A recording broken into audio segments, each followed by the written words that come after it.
মা হাঁস এবং বুদ্ধিমান ছানাদের সন্ধ্যা অ্যাডভেঞ্চার। বনটা ধীরে ধীরে সন্ধ্যার আলোয় সোনালি হয়ে উঠছিল।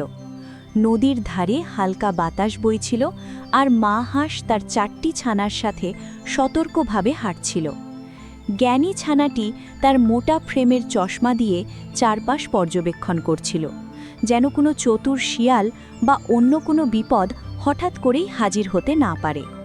সিলি ছানাটি যেমন খুশিতে ছোট ছোট লাফ দিচ্ছিল, তেমনি চব্বি ছানাটি হেসে হেসে পেছনে বাকি সবার সাথে তাল মিলিয়ে চলছিল। মা হাঁস বারবার পাখা ছড়িয়ে তাদের নিরাপত্তা নিশ্চিত করছিল। শিয়ালটি, যে আজও তাদের পিছু নিয়েছে, বনের মধ্যে লুকোচুরি খেলছিল। তার লালচে রঙের লোম হালকা ধূসর আলোয় চকচক করছিল, আর সে চুপচাপ ছদ্মবেশে তাদের দিকে এগোচ্ছে। তবে আজ জ্ঞানী ছানার তীক্ষ্ণ চোখ শিয়ালকে একেবারেই অচেতন রাখতে পারছিল। নদীর ধারে এসে মা হাঁস এবং তার ছানারা হালকা পানি স্পর্শ করল। জ্ঞানী ছানাটি ঠিকঠাক উপায় বের করে সবাইকে পাথরের ওপর দিয়ে নিরাপদে পার করল।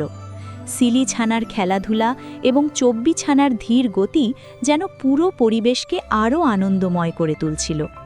শিয়াল বারবার নতুন কৌশল চেষ্টা করল, কিন্তু প্রতিবারই তার পরিকল্পনা ব্যর্থ হল। মা হাঁসের সতর্কতা এবং জ্ঞানী ছানার বুদ্ধিমত্তা মিলিয়ে তাদের সবাইকে নিরাপদে রাখল।